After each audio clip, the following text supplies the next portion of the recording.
Welcome back to BCM in the AM. I'm your host Turner, and today I am here with Leighanne, Lucas, and Whitney. So, real quick, if y'all want to go around, introduce yourselves, your major, and what's your favorite version of Santa in a Christmas movie?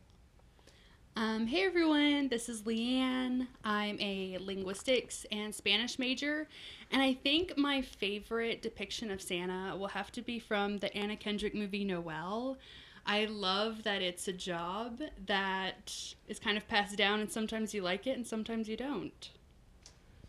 Hey, what's up, guys? My name's Lucas. I'm a finance major, and I think my favorite depiction of Santa is from the Santa Claus because it's kind of crazy to me that he kills Santa to get the role, but it's pretty interesting.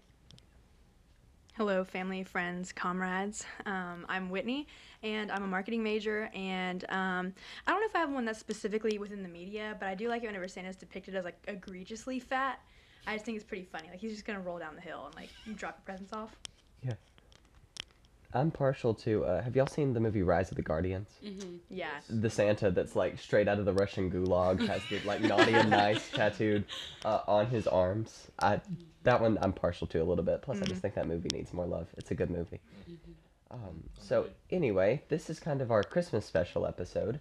So to do that, and because it's still kind of the middle of final season, so we're all kind of stressed, I figured why do work when I could let ChatGPT do it. So I had ChatGPT generate us a few Christmas scripts and stuff of the a couple commercials, and we just want to read those, share those with y'all, have a little fun with it this Christmas season. So our first one is a Southern farce of A Christmas Carol. Whitney, would you like to be Billy Joe? Oh, I would love to be Billy Joe. Let's see. Lucas, can you be Clem? I can be Clem, yes. And Leighanne, would you like to be Daisy May? I would be honored. Alrighty. I'll be the narrator on this one, so I will take the stage directions. So, Act 1. The stage is set with a small southern farmhouse. A rocking chair sits on the porch, decorated sparsely with a single string of mismatched Christmas lights. The smell of fried chicken and biscuits wafts from somewhere unseen. Grumbling and pacing. Christmas, bah humbug! Y'all ain't no reason to be wasting money on lights or gift wrapping. All these folks hollering about cheer and goodwill. Goodwill don't pay for chicken feed. Clem cleaning a shotgun and rolling his eyes. And I'm Mr. Billy Joe. It's Christmas Eve. Ain't you got no sense of the season? Folks down at the church are putting on a potluck supper and caroling. Why, even old Miss McGillicuddy, her famous pecan pie. Miss Gillicuddy can keep her pie and her singing. I'd rather wrestle a possum than listen to that racket. Christmas is just a scheme for people to get their hands in my wallet. If they could find it under all that dust and cobwebs. What was that, Clem? Nothing, sir. Just thinking about how blessed we are this time of year. Unlike some folks I know. Keep your blessed to yourself. I'm hitting the hay early. Wake me up when it's December 26th. Billy Joe stomps off stage. Act 2. Billy Joe's bedroom is dimly lit. He's snoring in a four-poster bed when suddenly a gust of wind blows the curtains open. Enter Daisy May, a sassy southern belle in a shimmering ghostly gown, holding a plate of biscuits. Billy Joe Buford, you lazy, miserly excuse for a man. Wake up! What in tarnation? Who are you? I'm Daisy May, ghost of Christmas past, present, and future. Heaven was running low on personnel, so they sent me to give you the triple whammy. Ghost?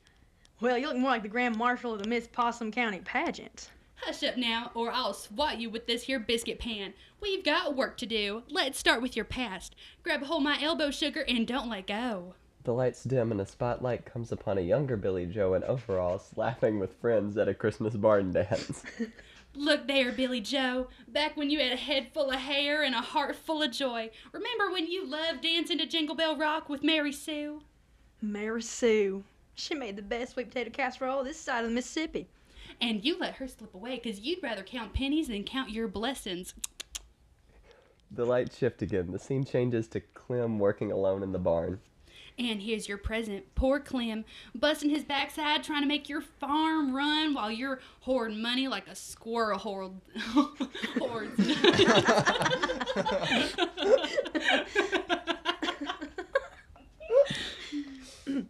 He's a loyal fella. He don't mind. Oh, he minds, sugar. He's just too polite to say so. Light shift again. Now we see a graveyard with Clem and Miss McGillicuddy standing by a lonely grave. And here's your future unless you change your ways. Ain't nobody gonna miss you except maybe the IRS. No, I don't want to end up like that. Take me back, Daisy May. I'll do better. I'll go to the potluck. Now that's more like it. But don't just stop there. Open up that wallet of yours and spread some cheer, or I'll be back next year and I'll bring reinforcements. Daisy May vanishes in a puff of glitter. Billy Joe wakes up sweating. Act 3. Back at the farm. Act 3. Back at the farmhouse porch, Cliff is finishing his chores. Billy Joe bursts out, dressed in his Sunday best, holding a stack of wrapped gifts. Clem, hitch up the mule. We're heading to the potluck. You feeling all right, Mr. Billy Joe? You hitting the eggnog too early? Nope, I'm a changed man. Let's spread some Christmas cheer. Oh, and grab that jar of sweet tea from the pantry. We're taking it to Miss McGillicuddy. They exit together laughing as the stage fills with Christmas lights and cheerful music. Daisy May's voice echoes from above. Merry Christmas, y'all, and to all, a good bite of biscuit. Curtain closes. Okay, so what do we think? Do we need to expand that one? That's a hit, I think. That needs to be made into a movie. Now, I really question where the AI came up with the name Miss McGillicuddy. Yeah, that was pretty good. Yeah, that was pretty solid. I had a hard time with that one. Yeah, I like Charles' approach to just say it real fast and... Goodness. Alrighty, so the next one I had at Cook Up was a, like, noir-style thriller of a murder. And it called it The Sleigh Bell Murders. So, for this one, let's see. Leighanne, would you be Holly? I can. I might take Nick Frost on this one because the voice is already, like, grovelly with sinuses. And then, who's our other character? I can't find him. Whitney, would you take Lab Tech? And Lucas, would you take Crinkle? They come up in Act 2. Crinkle. Okay, got it. I'll be Crinkle. And just kind of, there's a born couple for that. scenes with the reindeer too. Just kind of like, y'all just fill in wherever. All right. There's also Jack Frost. Wait, who am I? Oh, There's Nick Frost. there's and Nick Jack Frost Oh, and wow. Jack Frost. Okay. Oh. Oh, wow. So are you both the Frosts? Uh, The Frost brothers? I can be Nick, you can be Jack. All right, sounds And good. then Whitney, can you fill in everyone else? Okay, Lab Tech and Crinkle. Yeah. Got it. And the reindeer when they come up. Oh, solid. Do they speak? Yeah. Just do everything. I would like to say ChatGPT really missed a big one. It could have just been the sleigh bell. No, Hey. there's a line in here that I know I'm not going to be able to keep it together. I'm not sure if it's this one or another one, but it has to do with sleigh, and it's tough. So is Whitney like the Tom Hanks of this movie in like the Polar Express, where she's I think every so. character? Yeah, she plays every character. So, could you also be our like stage directions? So can you just do everything and we'll read through parts? If you want me to, I can do the stage direction. Okay, that works. Because poor Whitney, she's already got Yeah. 3 roles. Whitney's playing every character in part 2. All right, here we go. The Sleigh Bell Murders, Act 1. The stage opens on a dimly lit North Pole police station. Snow blows against frosted windows. A single desk lamp illuminates a cluttered desk. Detective Nick Frost, a grizzled elf in a trench coat and fedora, leans back in his chair, nursing a mug of hot cocoa. 'Twas the night before Christmas, and all through the pole, not a creature was stirring, except me. Trouble doesn't take holidays, and tonight it came gift-wrapped in murder. The door bursts open. Holly Evergreen, a sprightly yet frazzled elf, rushes in, clutching a notepad. Detective Frost, it's him, Santa. He's been murdered. Santa? Dead? That's not jolly. Found him in the toy workshop. It's bad, Detective, real bad. Holly, call Miss Claus. Tell her to stay put. Notify the reindeer unit. No one leaves the pole until we crack this case. Lights shift to the toy workshop, now a crime scene. Yellow tape surrounds Santa's chair, which is tipped over. Cookie crumbs and spilled milk litter the floor. A chalk outline marks where Santa's body was found. Poor old man. Who'd want to off Kris Kringle? Maybe someone on the naughty list finally snapped. That list got more names than the nice one these days. But this wasn't some random act. This was personal. Enter Jack Frost, cool and smug, with a frosty demeanor. Well, looks like Christmas is canceled. Too bad, huh, Nick? Jack, you've been giving Santa the cold shoulder for centuries. You got an alibi? Easy, gumshoe. I was chilling in my...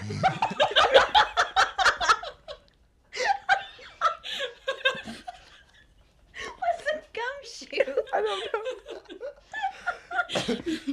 know. Easy, gumshoe. I was chilling in my igloo. Ask my snowmen. They'll vouch for me. Don't go far. You're on thin ice. Jack smirks and exits. Nick examines the cookie crumbs and milk. Holly, bag these. Let's see if Santa's last snack tells us anything. Lights dim. End of Act 1. Now on to Act 2. The police station. Nick and Holly sift through evidence. A lab technician elf enters, holding an evidence report. Detective, the cookie crumbs, they were laced with coal dust. Coal dust? Only one elf would stoop that low. Bring me Crinkle Coleman. Lights shift to an interrogation room. Crinkle, a scrappy coal miner elf, sits handcuffed at a table. Start talking, Crinkle. What do you know about Santa's milk and cookies? I didn't mean to hurt nobody. I just wanted to give Santa a little scare. The old man's been cutting my coal orders for years. But murder? That ain't my style. Well, if it wasn't you, then who? I don't know, but I know someone sneaking out of the workshop last night. Looked like a reindeer, but I couldn't tell which one. Reindeer, huh? Holly, round up the herd. Lights shift. The reindeer are lined up in a snowy stable, each looking suspicious. Nick paces in front of them. Someone's hiding something. Rudolph, where were you last night? Leading the practice sleigh runs as usual. Vixen? Say, we all were. That's a comment. It's true, Detective. We were all there. But Blitzen was late to practice. Said he was, polishing his bells.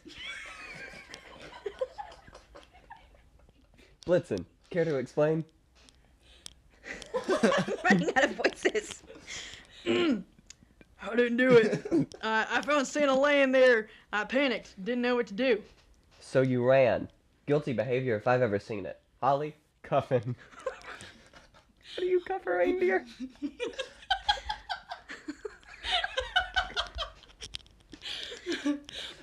Wait, Detective. Something doesn't add up. What about the coal dust? Blitzen doesn't go near the mines. You're right. We're missing a piece. Lights dim. End of Act 2. On to Act 3. Back in the toy workshop, Nick and Holly go over the scene again. Holly picks up a golden sleigh bell. Detective, this bell, it's not from Santa's sleigh. It's from Mrs. Claus's personal collection. Mrs. Claus? Holly, you're a genius. Lights shift to Mrs. Claus's parlor. She sits serenely, sipping peppermint tea. Nick and Holly burst in. Game's up, Mrs. Claus. Care to explain what your sleigh bell was found at the scene of the crime? I suppose I should have known you'd figure it out. Yes, I did it. But you have no idea what it's like living in his shadow. Year after year, it's all about Santa. No one ever asks about Mrs. Claus. So you poisoned his cookies? Just a little coal dust. Enough to make him sick. But I didn't expect him to die. And the rain... Oh, sorry.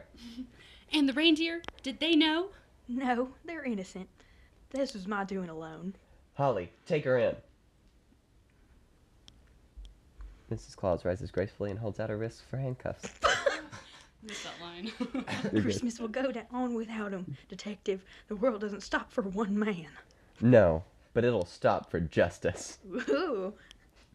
Mrs. Claus is led away. Nick turns to the audience. Case closed. Christmas is safe. For now. But in this line of work, you learn one thing. The North Pole's not as merry as it seems. Lights fade and curtain closes. That was wow. That was really Wow.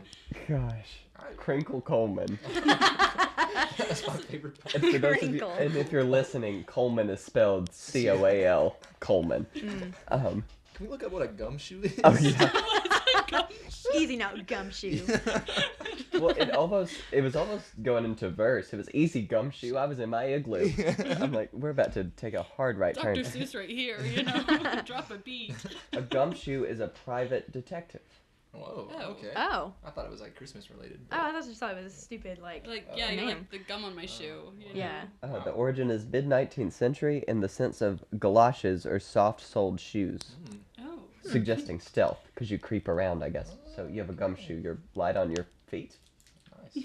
Huh. Get a pair of gumshoes. I'm gonna start calling people gumshoes, Yeah. but mean it with full malice. Hey, gumshoe. Easy there, gumshoe. All right, so our next one is a medical drama called Santa's Wake Up Call. So we have Dr. Holly Evergreen. They're real creative with the elf names. It's the same name. Santa Claus, and I think Nurse Peppermint. That should be it, right? Yeah. All right, so I can narrate this one again. Lucas, you want to be Santa? I would love to. And then Leighanne, Whitney, which one of you wants Holly and which one of you wants Peppermint? I'll take Nurse Peppermint. Okay. So I'm a detective and now a doctor. Holly is a Renaissance woman. So, Santa's Wake-Up Call. A small, bustling North Pole clinic. The walls are decorated with candy cane striped wallpaper and cheerful holiday posters. Santa Claus sits nervously on an exam table, his cheeks a little less rosy than usual. Dr. Holly Evergreen, a no-nonsense physician, reviews his chart while Nurse Peppermint, cheerful but concerned, stands nearby. Santa, we need to talk. The results of your blood work are in. I'm fine, Doc. Just a little tired from the holiday rush. Nothing a plate of cookies can't fix. About those cookies. Santa, your blood sugar levels are through the roof. We're not just talking prediabetes here. You've developed full-blown type 2 diabetes. Diabetes? But I'm Santa Claus. I practically run on sugar and magic. And that's part of the problem, Mr. Claus. Your lifestyle isn't sustainable, even for someone as magical as you. Well, what about Christmas? The cookies, the milk, the traditions. How am I supposed to face billions of children without indulging in their offerings?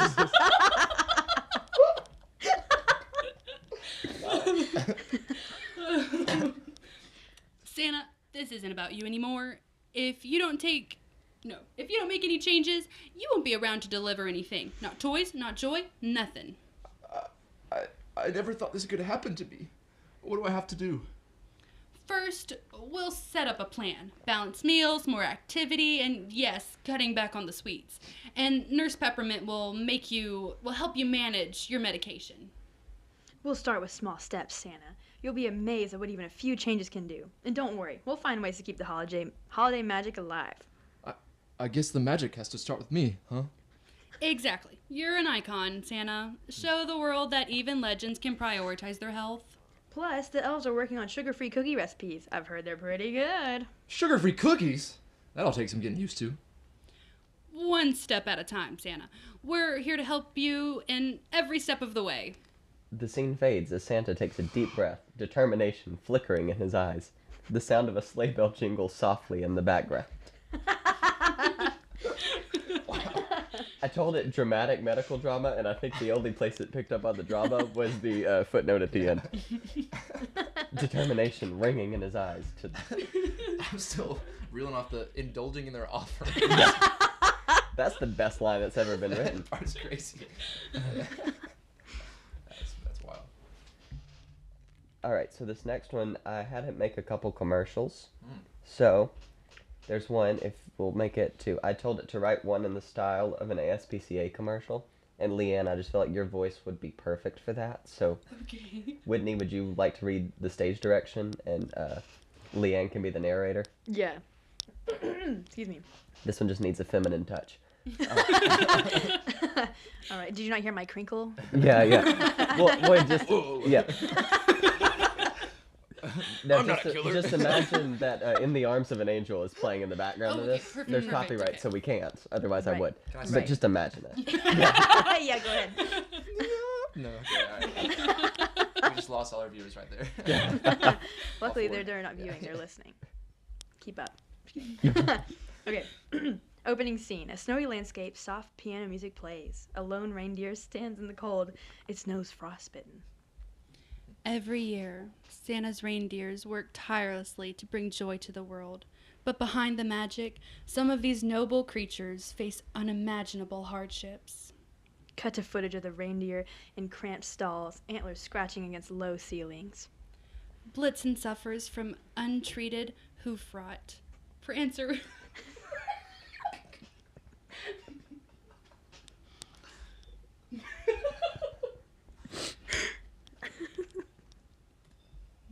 Sorry, it was the pronunciation of hoof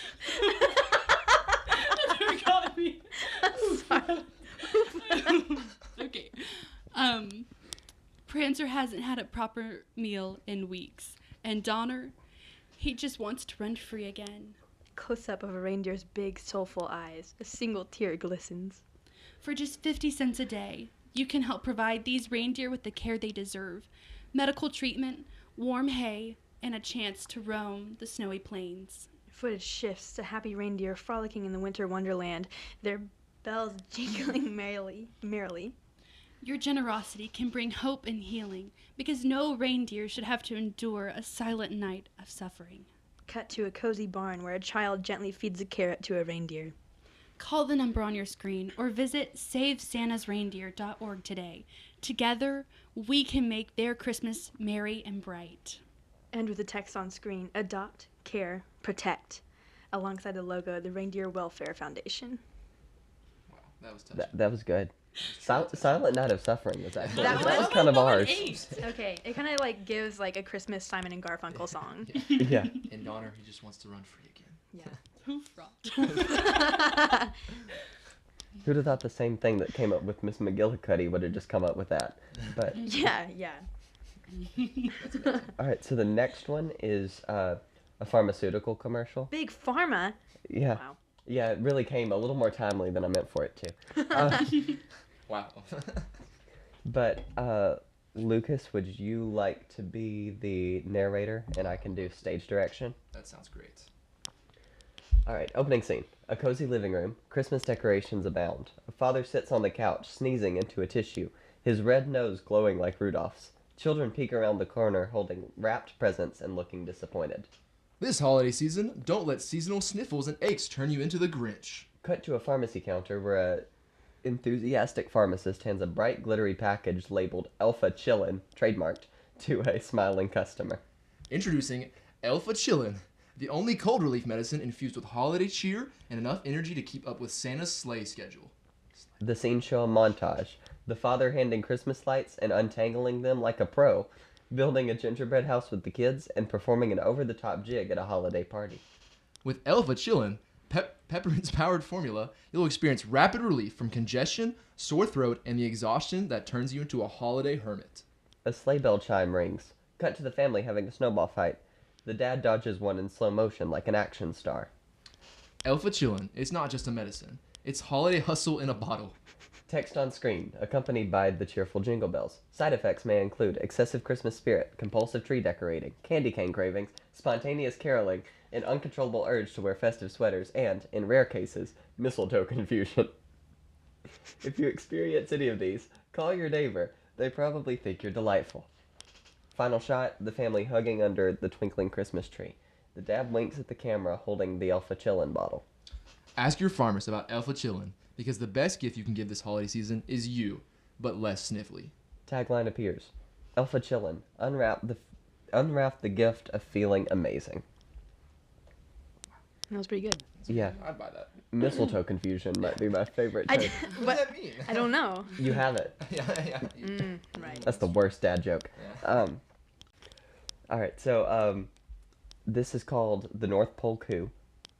So we need Orrin, Santa, and Elsbeth.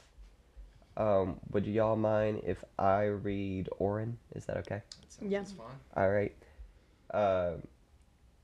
Whitney, would you like to be Santa on this one? Absolutely. Leighanne, can you be Elsbeth? I can. And Lucas, can you be our narrator? I can't do that. All right. Act 1, The Seeds of Descent.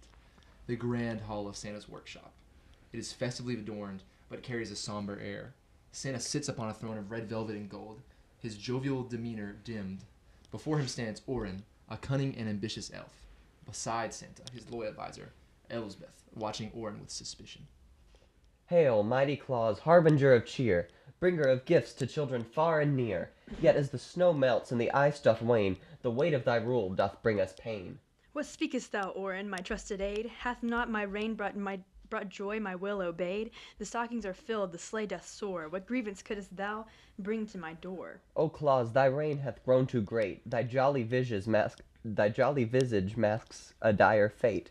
For years we toiled, unseen, unheard, while thou took credit for every word. Beware Beware, dear Claus, of his serpent's tongue. His words are poison, his praises sung. To weave a web of treachery and lies, I see ambition burning in his eyes. The elves grow restless, their labor strained, while thou dost feast, their efforts drained. They seek a leader who shares their plight, who walks among them in the cold, dark night. Dost thou challenge me, Orin, on this day? Hast thou forgotten my unyielding sleigh?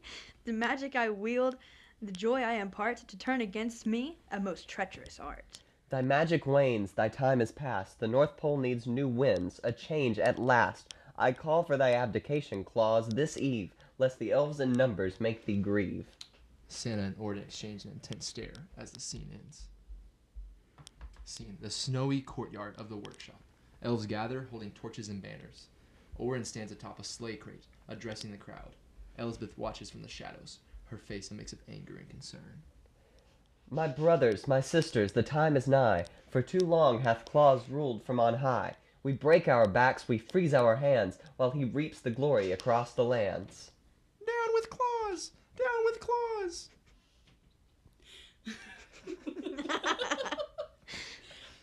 This rabble is enfueled by lies and greed. Orin's ambition plants the seed, but I must act, I must defend the true North Pole, lest it all end. Santa enters, his red coat billowing in the cold wind. The crowd falls silent. My dear elves, why dost thou turn away? Hath my deeds not earned thy trust this day? I ask thee now, before this night is done, what is it that thou seek? What have I not won? We seek a leader who shares our strife, who toils beside us through harshest life. No more shalt thou sit upon thy throne. The elves demand a kingdom of their own. A kingdom of our own! A kingdom of our own! If my people's hearts have turned to stone, then take my crown, I'll stand alone. But mark my words, as snow doth fall, division shall crumble us all. The elves cheer as Orin steps forward to claim the crown. Elsbeth watches, her fists clenched. Act 3. The Fall of Orin. Scene: the workshop. Weeks later. The once bustling halls are now in disarray. Elves bicker as toys lie unfinished. Orin sits upon the throne, his face drawn with stress. Elsbeth approaches, triumphant.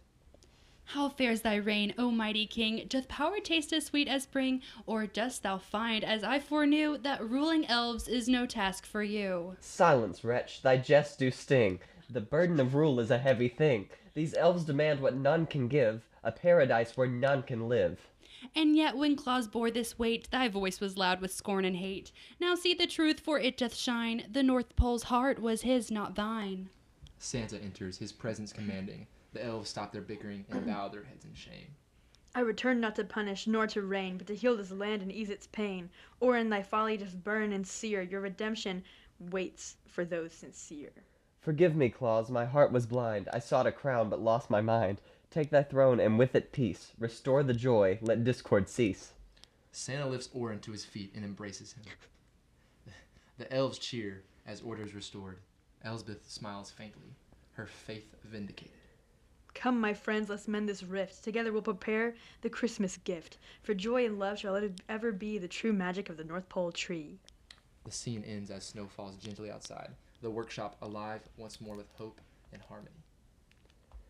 Well, there we go. That was pretty good. What was the line about? That's going on some pillow somewhere at a Hobby Lobby about the whatever of my sleigh. Where was that at? Wait, I think it was Santa's line. Yeah, I think Act Oh, 1. hast thou forgotten my unyielding sleigh? I Yeah, just know that's on a pillow somewhere. that was pretty I'm a good. big fan of Silence, Wretch, thy jests do sting. Yes. It almost reads like 'Twas the Night Before Christmas with the way That was good. the rhymes That's hit. good stuff. Yeah. All right, now switching gears a little bit. Y'all have all like put together nativity scenes and like seen some of the extra characters that the companies always end up making. I wanted to look more into those. I kind of call it the nativity scene expanded universe. But there's a lot of companies that do that, but a lot of those characters are kind of designed to like share children more stories about faith. They're like, this person saw this aspect of Jesus and then went to see him in his manger. So it's a little less of just making them for the sake of making them, which I do enjoy. And I think that's a really good tool for like kids who need to, learn more. It's a great way to do that for them. However, I did, because I was on ChatGPT already, I asked it to pitch us some more ideas for more expanded nativity scene characters. So we are gonna, y'all are my voting tribunal on is this character going to be added to the nativity or not? The multiverse. Nativity multiverse. Yes. Does the nativity multiverse continue to increase? So, our first one is Talia, the young scribe. She's a teenage girl with a scroll and quill who sits cross-legged outside the stable and dreams of becoming a historian when she heard the news of Jesus' birth. Determined to record every detail, she writes what she sees, sensing that this moment will change the world forever. Yay or nay? I'm gonna say nay. I'm on the nay train. Yeah, no. Okay. We're not having a fifth gospel. You mean the Book of Talia? You haven't heard of it? Alright, next one is Miriam, the curious child. She is a shepherd's daughter. Too excited to stay home, she followed her father to see what the angels had announced. Her unfiltered wonder and innocent questions bring joy and renewed faith to all nearby. What do we think? It's like the little drummer boy's sister. Yeah. Yeah. I thought whenever you said Miriam the Curious Child, I was just thinking of Curious George the whole time. So, but I like Curious George, so I'm going yes. So. Okay. I think I can go yay. I think I can get behind it. We've got one. Alrighty. Next is, there's also animals. I neglected to, because this is Rufa, the shepherd's dog. Rufa has always been by her master's side, guarding the sheep with unwavering dedication. That night, she sensed the importance of the journey to Bethlehem and refused to be left behind, now offering her quiet protection to the newborn king. Rufa. With a name like that, I'm saying yes. Yeah, I think I'll have to second. It seems too good. Everyone loves a good dog story. Oh, yeah. The next one is Bethany the herbalist. That's a no. Yeah. The description's funny. It's Bethany is known in Bethlehem for her knowledge of natural remedies. When she heard of the birth, she brought a small bundle of healing herbs to care for Mary and the baby. She represents healing, compassion, and connection to nature. Does this mean Mary is an essential oils mom? I think so. Wow. I think so. Yeah. Multi-level marketing at the nativity? Yeah. Wow. Bethany also owns a dispensary. Yeah, I'm saying no. Yeah, I'm gonna go no on that one. That's fair. It was a hard decision, but no. Yeah. The next two I'm going to bundle together. So we've got Seraphina, the angelic musician, and Elora, the angel of dreams. So Elora is the angel that was in Joseph's dream, or that it establishes was in Joseph's dream that he Okay. comforted him, even though all angels are male. We're not going to think about that. And then Seraphina is the one that announced Jesus' birth to the shepherds. Yay or nay, either or. No.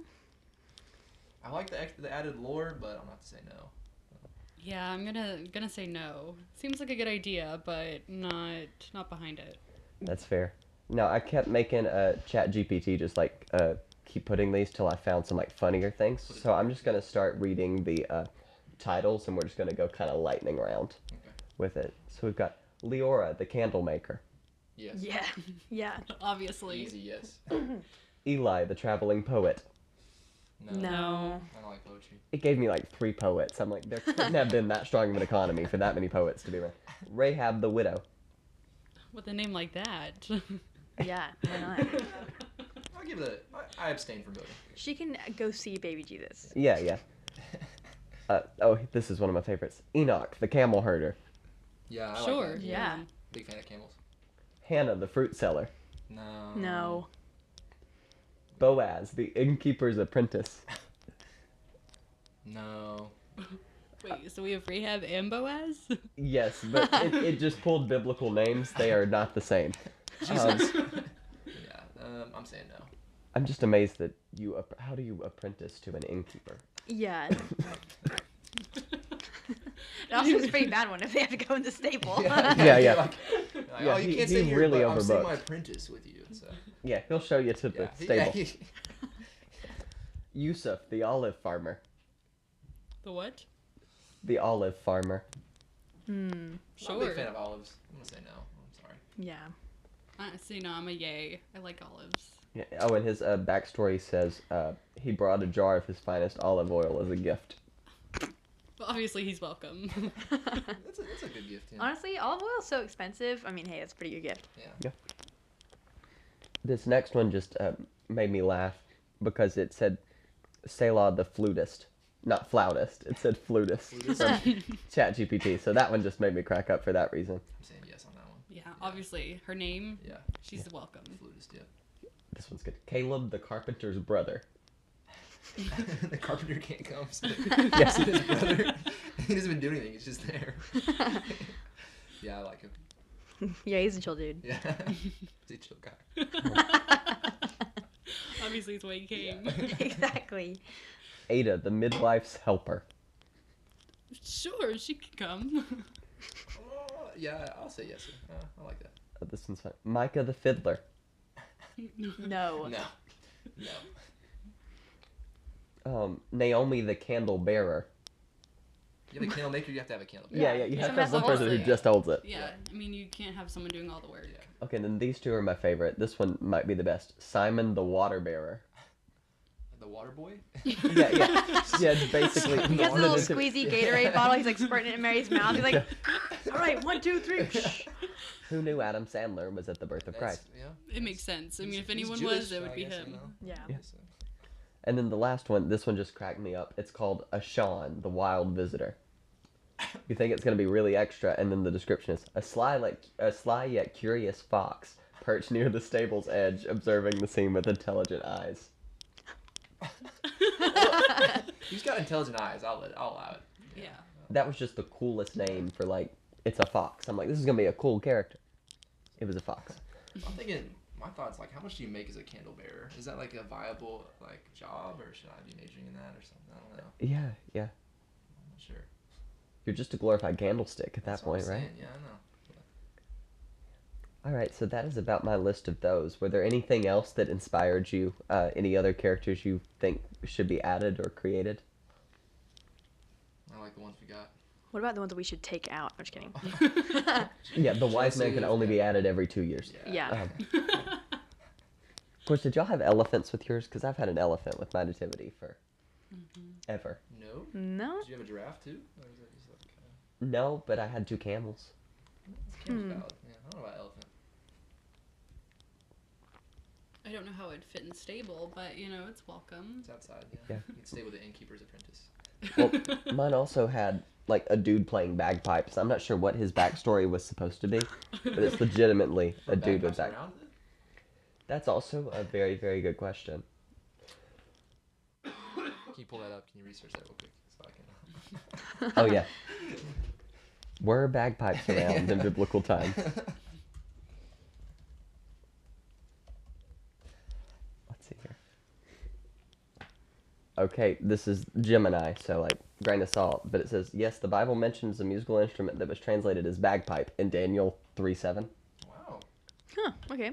Okay. Is that, I'm gonna go look it check up. That? Yeah. Say King James Give me a version. second. Or do I need to put it in KJV? Yeah. The message version. Do Hawaiian pigeon. The one. Yes. 3:7. Yes. Let's see. It says, oh, okay.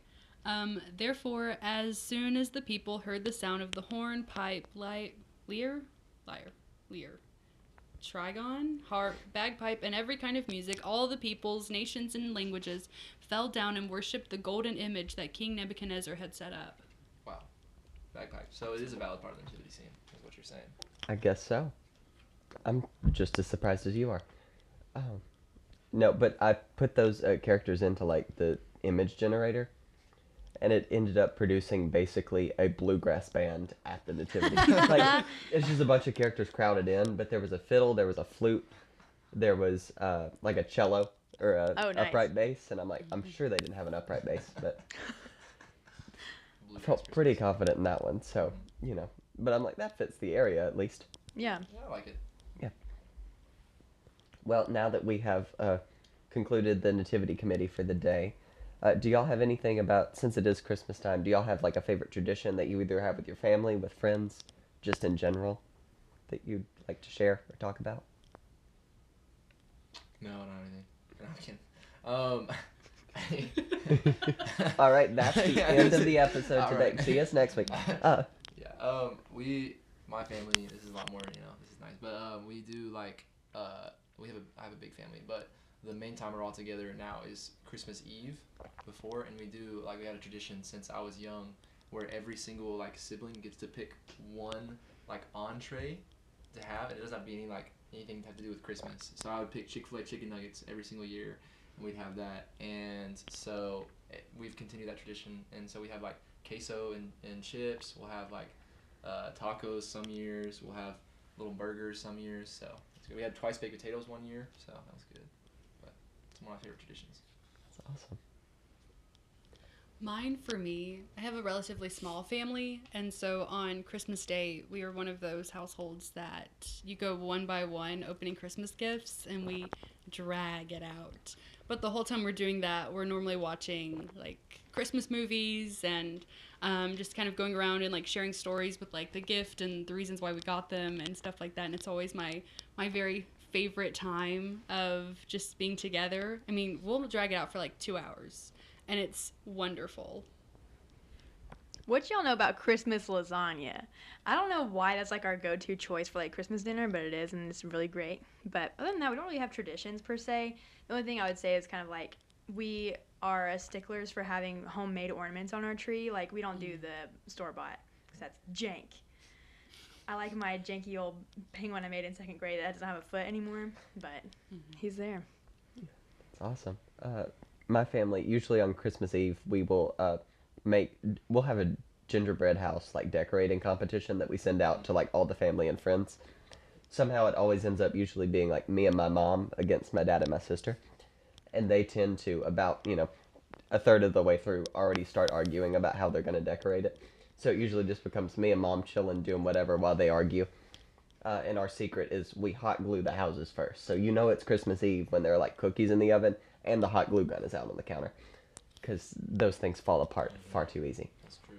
And we have won the past 2 years, just like on the record. I want that somewhere that That's I can point to. Yeah, when I place for my family for Christmas, they'll know about this. Yeah. Oh yeah. Everybody's got to know that me and my mom decorated a gingerbread house better than my dad and my sister. Yeah. One year we did a gingerbread decorating house, and my mom was like, "Oh, this would be fun. We'll add like interesting items you have to include." So she did ramen. Was one of the items. Orange slices. And then, there was one other thing, but everyone else just used like the ramen, just like the ramen patties, I guess, or whatever. Didn't cook them, but me and my sister worked on it together, and we're like, "Oh, let's cook the ramen and put it on the roof." And it was terrible. We did not win. So. That's brilliant, though. Yeah, I'm bringing that this year. That's what I thought. Did you at least come in second? I mean, that's creativity points, right? We were third. I won't tell you how many teams there were, but we were third. So.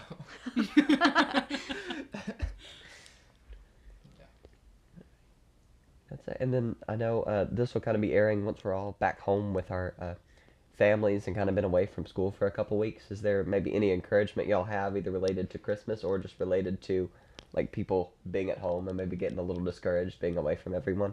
Like any encouragement for them? It's a really good question. I've got to mull this one over. As a senior, appreciate. No, anyways, as a senior, appreciate your family. Well, but like literally though, that's like sappy as that is, like really do, because there's only so much time that you have like as a student, because you have that big break of the summer, and then you also have the big break in the winter, especially for UT students, because you get like 2 months. So it's like, as much as you want to be away from them sometimes, like it is good to spend time with them, because then you'll work your 9 to 5 for the rest of your life, and it's like an old geezer. But I mean, just kind of appreciate them while they're there. Well, they're there. Hold on. Whoa! All right. Whoa. That took a turn. Yeah, that took a very big turn. But yeah, just like spending time with them and while you have the freedom to. I think my thing, since this will come out while we're after like the semester's ended and stuff, Christmas we normally celebrate for only 25 days, but kind of remember the true meaning of Christmas while you're home and like down in the dumps. That's helped me the past 2 Christmases as a junior. But also my biggest thing that I cannot stress enough, if you don't have a job back home, of just really take time and like read books, spend time with your family, because no one has time to read during the school year. So all the things you've been putting off doing of, oh yes, when I get around to it, make a priority and do it now. Like, if you were decided you're going to read more of your Bible, you could definitely do that while you're home. Start your New Year's resolutions early. Those are both good. And I think, like, for me, it's tempting to sometimes look past the break and think about what I got to do next year. What's next in my life? What about that? What's the next step? But, we have a break for a reason, so just enjoy that time, relax, rest. And, rest isn't always, like, sleeping a bunch, which I enjoy sleeping a lot. But it can, like, reading your Bible, doing the things that you love, like Leighanne was talking about, and just kind of enjoying time with family and friends. So don't, like, look past that and keep your eyes focused forward, but just enjoy the moment. Live in the present. And luckily, we're such a connected age. If you miss your friends, you can just FaceTime them. And so then you can be at home and have your friends. Or if you've been putting off, like, playing Minecraft or something, you can get around to that now. Isn't that right, Whitney? Wow. And if you're sick of your friends, you can put your phone on Do Not Disturb when they bug you about Minecraft. I'm just kidding. I love to play Minecraft. Please let me know. Yeah, we'll do a shared world. Make sense. Yes. Can we actually? Let's make the BCN and Minecraft. Yes. That'd be so much fun. If you're listening to this, literally hop on. Yeah, reach out to us. We'll get everyone together. Hit me up at my Gmail, Strickland. 2.0. Bringing back the Whitster.